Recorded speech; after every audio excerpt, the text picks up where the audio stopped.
2048 सालदेखि निर्वाचन लड्दै आएका 1 दर्जनभन्दा बढी नेताले अझै चुनावी मैदान छोडेका छैनन्।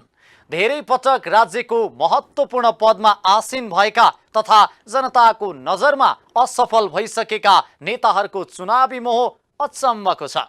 शरीरमा धेरै रोगले आक्रमण गरेर वृद्ध अवस्थामा शरीर जीर्ण भइसक्दा पनि सत्तामा जाने अभिलाषामा कुनै कमी देखिँदैन। चुनावमा अरू सबैलाई पालो दिएर आफूहरू सत्ताको राप र तापबाट टाढा हुन नसक्ने संकीर्ण सोचले ग्रसित छन् नेताहरू। शीर्ष भनिएका नेताहरू वर्षौंसम्म सत्तामा बसेर राज्य शक्तिको दोहन गर्दा पनि दलका युवा भनिएका नेताहरू वृद्ध नेताहरूको काँध थापेर बसेका छन्। नमस्कार, यो न्युज या टुडे, म हेमराज भट्ट। आगामी मङ्सिर 4 मा हुने प्रदेश सभा र प्रतिनिधि सभा सदस्य निर्वाचनका लागि उम्मेदवार बनेका कतिपयको उम्मेदवारी खारेज भएको छ। फौजदारी मुद्दादेखि भ्रष्टाचारको मुद्दा खेपिरहेका व्यक्ति पनि उम्मेदवार बनेको भन्दै ती उम्मेदवारका विरुद्धमा विभिन्न व्यक्तिहरूले निर्वाचन आयोगमा उजुरी दर्ता गराएका थिए। उजुरी दर्ता भएपछि निर्वाचन आयोगले छानबिन गर्दै केहीको उम्मेदवारी खारेजी गरिदिएको हो, जसमा कैद भुक्तान गरिरहेका रेशम चौधरीदेखि बैंकिङ कसुरमा परेका राजु गुरुङसम्मको उम्मेदवारी खारेजी भएको छ। आगामी मङ्सिर 4 मा हुने प्रतिनिधि सभा र प्रदेश सभा सदस्य निर्वाचनका लागि आइतबार मनोनयन दर्ता गराएसँगै चुनावी माहौल तातेको छ। आफ्ना उम्मेदवारी दर्ता गराएका दलका उम्मेदवारदेखि स्वतन्त्र उम्मेदवारहरू जनता रिझाउन घर दैलो अभियानमा जुटेका छन्। तर कतिपय त्यस्ता उम्मेदवार छन् जसले निर्वाचनको तयारी सहित उम्मेदवारी दर्ता गराए पनि निर्वाचन लड्न नपाउने भएका छन्। आइतबार उम्मेदवारी दर्तापछि सोमबार निर्वाचन आयोगले उम्मेदवारका विरुद्ध उजुरी दिने समय दिएको थियो। फौजदारी मुद्दादेखि भ्रष्टाचारको मुद्दा खेपिरहेका व्यक्तिहरूले पनि उम्मेदवारी दिएको भन्दै ती उम्मेदवारका विरुद्ध विभिन्न व्यक्तिहरूले निर्वाचन आयोगमा उजुरी दर्ता गराएपछि निर्वाचन आयोगले छानबिन गर्दै धेरैको उम्मेदवारी नै खारेज गरिदिएको छ, जसमा प्रतिनिधि सभा सदस्यका लागि उम्मेदवारी दर्ता गराएका कैद भुक्तान गरिरहेका रेशम चौधरीदेखि राजु गुरुङको उम्मेदवारी खारेज भएको छ। 2072 सालमा भएको टिकापुर घटनामा दोषी ठहर भएर कैद भुक्तान गरिरहेका रेशम चौधरीको यस पटक परेको उम्मेदवारी खारेज भएको छ। गएको निर्वाचनमा कैलाली क्षेत्र नम्बर 1 बाट अत्याधिक मतका साथ विजय भएर पनि संसद भवनमा छिर्न नपाएका चौधरीले मङ्सिर 4 मा हुने निर्वाचनका लागि प्रतिनिधि सभा सदस्यमा आफ्नो उम्मेदवारी दर्ता गराएका थिए। कारागारबाटै बर्दिया क्षेत्र नम्बर 2 बाट आफ्नो उम्मेदवारी दर्ता गराएका चौधरीको अघिल्लो निर्वाचनमा जस्तै यस पटक पनि निर्वाचन लड्ने सपना उम्मेदवारी खारेजीले बीचमै पूर्ण विराम लगाइदिएको छ। कारागार भित्रैबाट नागरिक उन्मुक्ति पार्टी दर्ता गराएका उनले आफ्नै पार्टीबाट उम्मेदवारी दिएका थिए। मुद्दा प्रारम्भिक चरणमा रहेकाले 2074 सालको निर्वाचनमा मनोनयन दर्ता गराउन पाएका चौधरी त्यति बेला बन्दीको हैसियतमा रहेका थिए, तर अहिले उनी कैदीका रूपमा कारागारमा छन्। कानुन सम्बद्ध कारागारमा सजाय भोगिरहेका कुनै पनि कैदीले उम्मेदवारी दिन पाउँदैनन्। चौधरीले उम्मेदवारी दर्ता गराएपछि फौजदारी मुद्दामा दोषी ठहर भएका व्यक्ति उम्मेदवार भएको भन्दै रेशमका विरुद्ध बर्दिया 2 का माओवादी केन्द्रका उम्मेदवार सुरेश पन्थीले उजुरी दिएका थिए। उजुरीमाथि सुनवाई गर्दै निर्वाचन अधिकृतको कार्यालयले चौधरीको उम्मेदवारी खारेज गरेको हो। बर्दिया 2 का निर्वाचन अधिकृत नगेन्द्र लम्सालले निरन्तर कैदीका रूपमा रहेका व्यक्ति कैदमा रहँदासम्म उम्मेदवार हुन नसक्ने कानुनी व्यवस्था भएकाले रेशमको उम्मेदवारी खारेजी भएको बताएका छन्। हाल दिल्ली बजार कारागारमा रहेका चौधरी 2074 साल फागुन 14 गतेदेखि निरन्तर कैदमा रहेको भनी कारागारले पत्र पठाएको थियो। यस्तै उच्च अदालत डोटीबाट पनि उनी दोषी ठहर भएको पत्र दिएकाले प्रतिनिधि सभा निर्वाचन ऐन 2074 को दफा 13 को झ अनुसार चौधरी उम्मेदवार हुन अयोग्य रहेको निर्वाचन अधिकृतको कार्यालयले जनाएको छ। तर चौधरीले यो कुरालाई पहिले नै मध्यनजर गर्दै तयारी गरेका थिए। उनले यसअघि जितेको कैलाली क्षेत्र नम्बर 1 बाट नागरिक उन्मुक्ति पार्टीकी अध्यक्ष समेत रहेकी उनकी पत्नी रञ्जिता श्रेष्ठले उम्मेदवारी दर्ता गराउँदा चौधरीका बुवा लालवीर चौधरीले बर्दिया क्षेत्र नम्बर 2 बाट स्वतन्त्र रूपमा उम्मेदवारी दर्ता गराएका थिए। रेशम चौधरीको उम्मेदवारी खारेजी भएपछि अब बर्दिया क्षेत्र नम्बर 2 बाट उनकै बुवा चुनाव लड्ने भएका छन्। नागरिक उन्मुक्ति पार्टीबाट कैलाली क्षेत्र नम्बर 5 मा प्रतिनिधि सभा सदस्यमा उम्मेदवारी दिएका अर्का लक्ष्मण थारूको उम्मेदवारी पनि खारेज भएको छ। ज्यान मार्ने उद्योग सम्बन्धी मुद्दामा अदालतबाट थारू दोषी ठहर भएकाले उनको उम्मेदवारी खारेज गरिएको मुख्य निर्वाचन अधिकृतको कार्यालय कैलालीले जनाएको छ। ज्यान मार्ने उद्योग सम्बन्धी मुद्दामा कैद सजाय भुक्तान गरेको 6 वर्षसम्म प्रतिनिधि सभा सदस्य उम्मेदवार बन्न नपाउने निर्वाचन ऐनमा भएको व्यवस्था रहेको, तर थारूले कैद भुक्तान पनि नगरेकाले उनको उम्मेदवारी खारेज गरिएको हो। लक्ष्मण थारूका विरुद्ध कैलाली 5 मा स्वतन्त्र उम्मेदवार रामबहादुर सिंहले उजुरी दिएका थिए। सो क्षेत्रमा गठबन्धनका तर्फबाट नेपाली कांग्रेसका डिलिराज पन्त र एमालेका नारदमुनि राणाका बीचमा प्रतिस्पर्धा हुनेछ। यस्तै रूपन्देही 2 मा गठबन्धनले साझा उम्मेदवार बनाएको एकीकृत समाजवादीका राजु गुरुङको उम्मेदवारी खारेज भएको छ। निर्वाचन आयोगमा परेको उजुरीमाथि छानबिन गर्दा उम्मेदवार बन्न अयोग्य देखिएकाले उम्मेदवारी खारेज गरिएको निर्वाचन आयोगले जनाएको छ। गुरुङ एकीकृत समाजवादी रूपन्देहीका अध्यक्ष समेत हुन्। आयोगले प्रतिनिधि सभा सदस्य निर्वाचन ऐन 2074 को दफा 13 को खण्ड ज बमोजिम उम्मेदवार हुन अयोग्य देखिएको विज्ञप्ति मार्फत जानकारी गराएको छ। उक्त दफामा कालो सूचीमा रहेको अवधिभर उम्मेदवार बन्न अयोग्य हुने उल्लेख गरिएको छ। आयोगले गुरुङ कालो सूचीमा रहनुको विस्तृत कारण नखुलाइ पनि उनी विरुद्ध अदालतले बैंकिङ कसुरमा जरिवाना गरेको तर भुक्तानी नगरेकाले उम्मेदवार बन्न अयोग्य रहेको ठहर गरेको छ। उम्मेदवारी खारेजी भएपछि उनले यसबारेमा अब कानुनी उपचार खोज्ने प्रतिक्रिया दिएका छन्। आयोगको निर्णयका विरुद्ध अब आफू सर्वोच्च अदालतमा जाने उनले बताएका छन्। यसैगरी रूपन्देही 2 बाटै हाम्रो नेपाली पार्टीका तर्फबाट उम्मेदवार दिएका कमल भुसाल र स्वतन्त्र उम्मेदवार हिमाल बस्याल दुवैको उम्मेदवारी खारेज भएको छ। भुसालले सरकारबाट आर्थिक लाभ लिइरहेकाले उम्मेदवार बन्न नपाउने भन्दै उजुरी परेको थियो। उनले सरकारले उपलब्ध गराएको छात्रवृत्ति कोटामा चिकित्सा शास्त्र अध्ययन गरिरहेको छानबिनमा खुलेको छ। यस्तै स्वतन्त्रबाट उम्मेदवारी दिएका हिमाल बस्यालको पनि प्रतिनिधि सभा तथा प्रदेश सभा निर्वाचन निर्देशिका 2079 को दफा 15 को खण्ड ङ बमोजिम उम्मेदवार बन्न पाउने योग्यता नपुगेकाले उम्मेदवारी खारेज गरिएको छ। यसैगरी रुकुम पश्चिमको प्रदेश सभा निर्वाचन क्षेत्र नम्बर 6 का नेपाली कांग्रेसका उम्मेदवार प्रेम प्रकाश ओलीको उम्मेदवारी खारेज भएको छ। बैंकिङ कसुरमा उच्च अदालत सुर्खेतबाट दोषी ठहर भई सजाय पाएका ओली विरुद्ध उम्मेदवार हुन अयोग्य रहेको भन्दै सोमबार मुख्य निर्वाचन अधिकृतको कार्यालय रुकुम पश्चिममा उजुरी परेको थियो। माओवादी केन्द्रका प्रदेश सभा क्षेत्र नम्बर 6 का उम्मेदवार राजकुमार शर्माका तर्फबाट दाबी विरोधको उजुरी परेकोमा छानबिनपछि मुख्य निर्वाचन अधिकृतको कार्यालयले मंगलबार उम्मेदवारी खारेज गरेको हो। कांग्रेसका नेता ओली विरुद्ध बैंकिङ कसुर मुद्दामा 1 महिना कैद र जरिवाना हुने ठहर गरी फैसला भएको तर ओलीले भुक्तान नगरेकाले अयोग्य रहेको उजुरीमा उल्लेख गरिएको छ। दलहरू चुनावमा जाँदा जनताका बीचमा आफ्ना प्रतिबद्धता लिएर जान्छन्, तर यस पटक राजनैतिक दलहरूले घोषणा पत्र बनाउनका लागि कुनै पनि सुरसार गरेका छैनन्।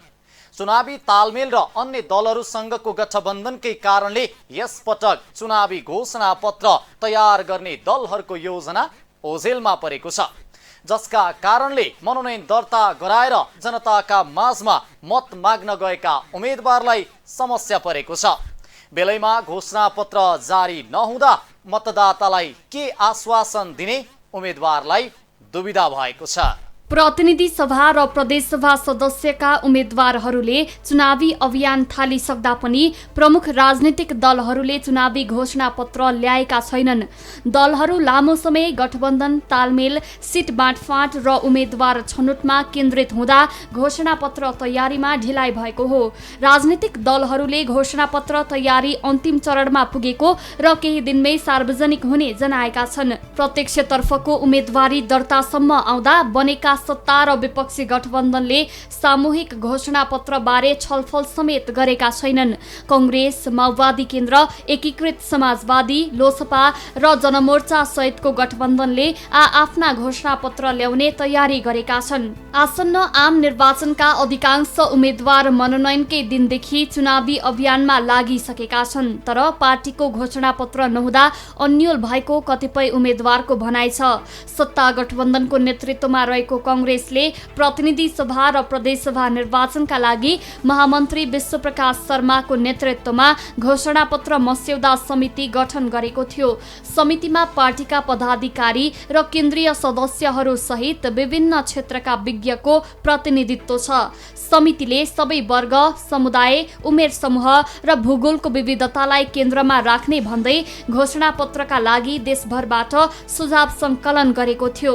सुझावका आधारमा घोषणापत्र मस्यौदाको काम भइरहेको समितिले जनाएको छ। घोषणापत्रको प्रारम्भिक मस्यौदा तयार पार्दासम्म कांग्रेस राजनीतिक मुद्दामा एमालेसँग बढ्दो आक्रामक बनेको छ। सत्ता गठबन्धनमा रहेका माओवादी केन्द्र, एकीकृत समाजवादी, राष्ट्रिय जनमोर्चा, लोकतान्त्रिक समाजवादी पार्टी, लोसपा प्रति भने ऊ नरम छ। तत्कालीन प्रधानमन्त्री केपी शर्मा ओलीले 2 प्रतिनिधि सभा विघटन गरेर डिलमा पुर्याएको संविधान र लोकतन्त्रलाई सत्ता गठबन्धनले लिकमा ल्याएको कांग्रेसको निष्कर्ष छ। संविधानको सुरक्षा र कार्यान्वयनका निम्ति गठबन्धन गरेर चुनावमा जानु परेको तर्क कांग्रेसले अघि सारेको छ। संसदबाट एमसीसी सम्झौता अनुमोदन र नागरिकता विधेयक पारित गर्दा एमालेले देखाएको दोहोरो मापदण्डलाई कांग्रेसले अराजनीतिकको संज्ञा दिएको छ। कांग्रेसले 2074 को निर्वाचनमा संविधान र संहिता कार्यान्वयनमा विशेष जोड दिएको थियो। यसपटक उसले आर्थिक समृद्धिको मार्ग क्षेत्रलाई प्राथमिकतामा राख्ने तयारी गरेको छ। कांग्रेस नेतृत्वमा सरकार बनेपछि अघि बढाइने आर्थिक मोडलका विषयमा राष्ट्रिय योजना आयोगका पूर्व 2 उपाध्यक्ष स्वर्णिम वाग्ले र गोविन्द पोखरेलले खाका कोरिरहेका छन्। पार्टीबाट टिकट नपाएका वाग्ले र पोखरेल घोषणापत्र लेखनमा व्यस्त छन्। वाग्लेले समुन्नत नेपालको विकासको मार्गचित्र बनाइरहेका छन् भने पोखरेल शिक्षा, स्वास्थ्य, पर्यावरण लगायत पूर्वाधार विकासको क्षेत्रगत अवधारणा निर्माणमा लागेका छन्। एमालेले घोषणापत्र निर्माणका लागि अध्यक्ष केपी शर्मा ओलीकै संयोजकत्वमा 8 सदस्यीय समिति बनाएको थियो। वरिष्ठ उपाध्यक्ष ईश्वर पोखरेलले 1-2 दिनमै घोषणापत्र सार्वजनिक गर्ने तयारी रहेको जानकारी दिए। एमालेको घोषणापत्र मस्यौदा समिति सदस्यमा पोखरेल सहित उपाध्यक्षहरू अष्टलक्ष्मी साक्य, रामबहादुर थापा, विष्णुप्रसाद पौडेल, महासचिव शङ्कर पोखरेल तथा उपमहासचिव द्वय प्रदीप गेवाली र विष्णु रिमाल छन्। एमालेले घोषणापत्रका लागि सार्वजनिक रूपमा समेत सुझाव मागेको थियो। एमाले र माओवादीले 2074 को निर्वाचनमा गठबन्धन बनाएका बेला राजनीतिक स्थायित्व, विकास र आर्थिक समृद्धिलाई मुख्य नारा बनाएका थिए। त्यति बेला एमाले माओवादीको गठबन्धनले झण्डै 2/3 सिट जितेको थियो। त्यसैको जगमा पार्टी एकता भए पनि त्यसपछि आन्तरिक द्वन्द्व चर्किँदा तत्कालीन प्रधानमन्त्री एवं नेकपा अध्यक्ष ओलीले 2 पटक प्रतिनिधि सभा विघटन गरेका थिए। माओवादी केन्द्रले वरिष्ठ उपाध्यक्ष नारायण काजी श्रेष्ठको संयोजकत्वमा 17 सदस्यीय मस्यौदा समिति गठन गरेको थियो। समानुपातिक समावेशी, संहिताको व्यावहारिक कार्यान्वयन, मौलिक हक अधिकारको व्यावहारिक कार्यान्वयनका विषय समेत घोषणापत्रमा हुनेछन्। माओवादीले सुशासनलाई केन्द्रमा राखेर भ्रष्टाचार विरोधी अभियानको कार्यक्रम पनि घोषणापत्रमा समेट्ने जनाएको छ। एकीकृत समाजवादीले उपमहासचिव गंगालाल तुलाधरको नेतृत्वमा प्रकाश ज्वाला र विजय पौडेल सदस्य रहेको घोषणापत्र मस्यौदा समिति गठन गरेको थियो। समितिले मस्यौदा पार्टी नेतृत्वलाई बुझाइसकेको छ। मस्यौदा समितिले जनताको सुख, शान्ति र समृद्धिको सरोकार, लोकतन्त्रको स्थिरता र विकास समाजवादको आधार भन्ने नारा तय गरेको छ। महासचिव बेदुराम भुसालका अनुसार समितिले बुझाएको मस्यौदालाई पार्टी बैठकले अन्तिम रूप दिएर एक साताभित्रै सार्वजनिक गर्ने तयारी छ। जसपा प्रवक्ता मनिष सुमनले समावेशी समानुपातिक प्रतिनिधित्वका लागि संविधान संशोधनलाई जोड दिँदै घोषणापत्र तयार गरिरहेको र त्यसलाई छिट्टै सार्वजनिक गर्ने तयारी गरिरहेको छ। कसका के मुद्दा? कांग्रेस राष्ट्रियता, सुरक्षा र विदेश नीतिमा राष्ट्रिय सहमति, आर्थिक समुन्नति र समृद्धिको भिन्नता, नयाँ आर्थिक एजेन्डा, लोकतान्त्रिक प्रणालीको शुद्धिकरण र सुशासन।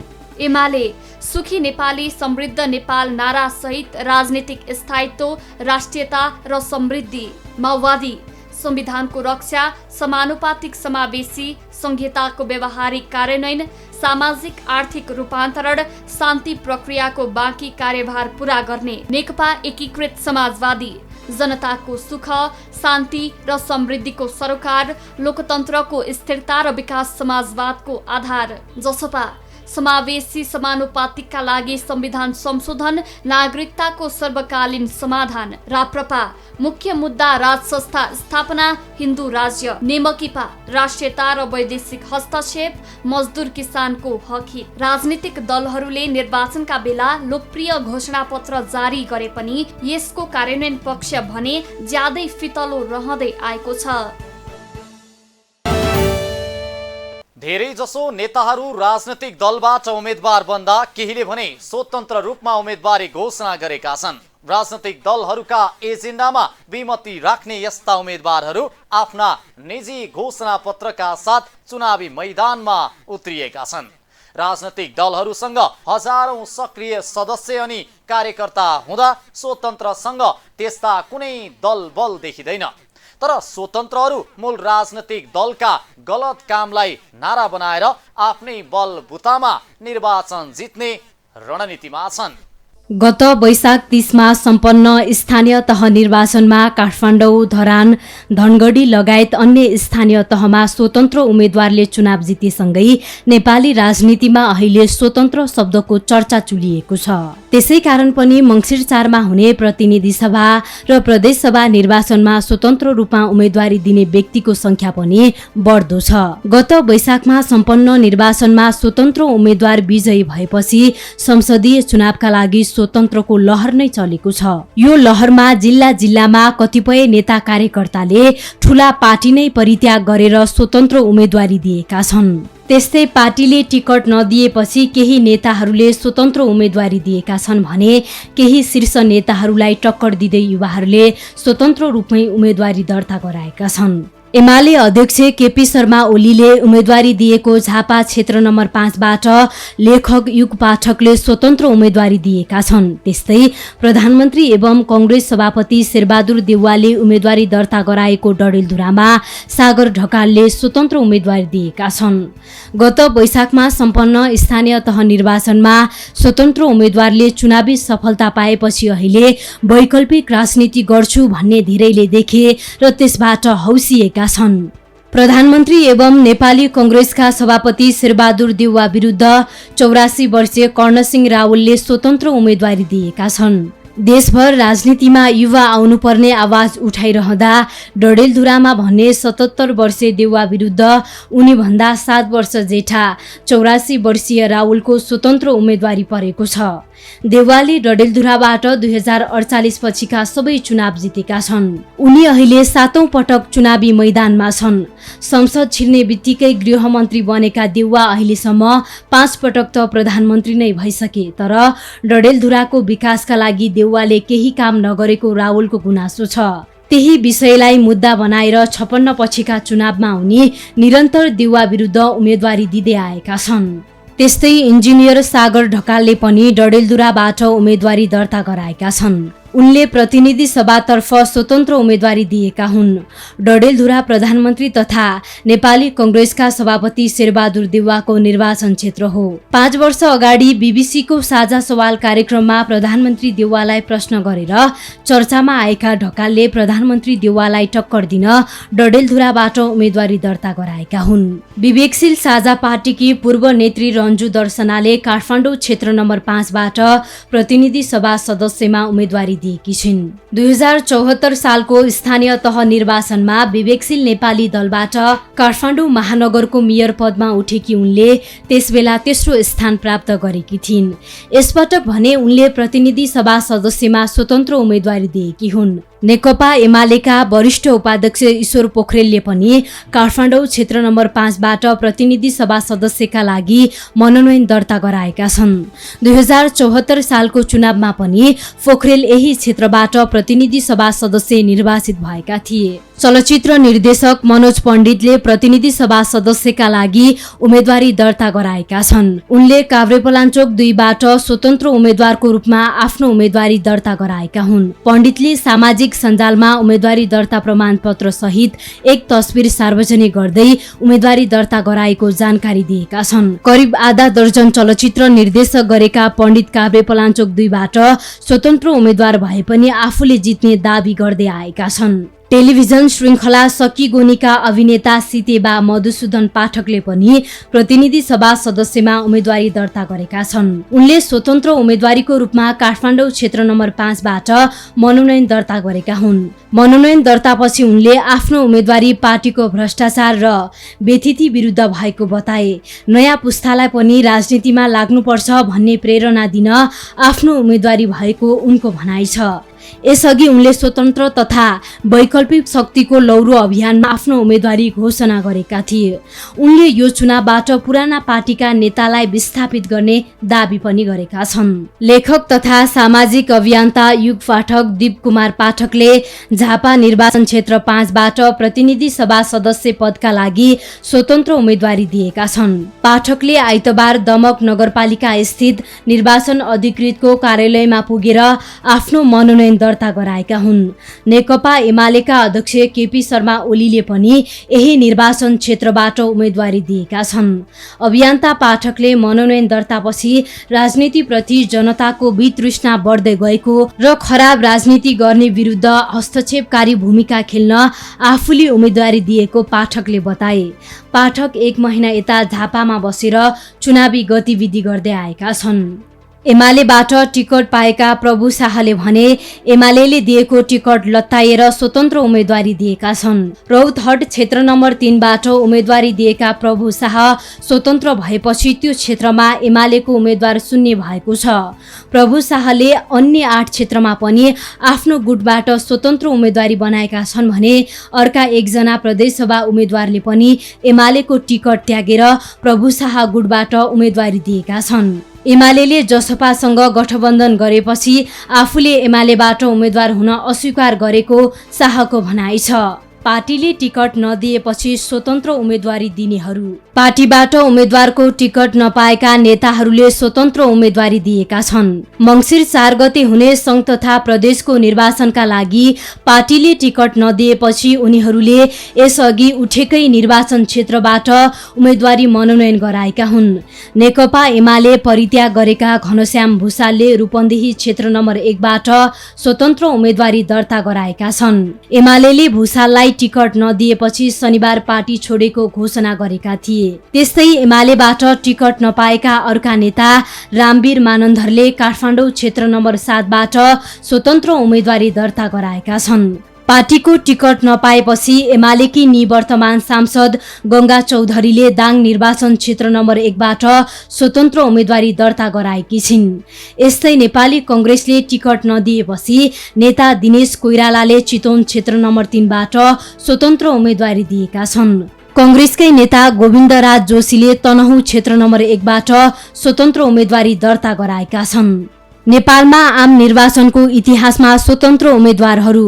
नेपालमा 2007 मा राणा शासनको अन्त्य भएपछि पहिलो पटक 2015 मा आम निर्वाचन वा पहिलो प्रतिनिधि सभा निर्वाचन भएको थियो। त्यसमा पहिलो पटक राजनीतिक दलहरू र स्वतन्त्रहरूले प्रत्यक्ष रूपमा 105 निर्वाचन क्षेत्रमा उम्मेद्वार खडा गरेका थिए। त्यतिखेर 9 वटा राजनीतिक दलहरूले मात्र चुनाव चिन्ह प्राप्त गरे। तर देशकै पहिलो निर्वाचनमा 12 गैरदल स्वतन्त्र उम्मेद्वारहरू चरा, माछा, औंला, हात्ती, सारंगी, घोडा, डुङ्गा, फूल आदि स्वतन्त्र चुनाव चिन्ह पाएर मैदानमा उत्रिएका थिए।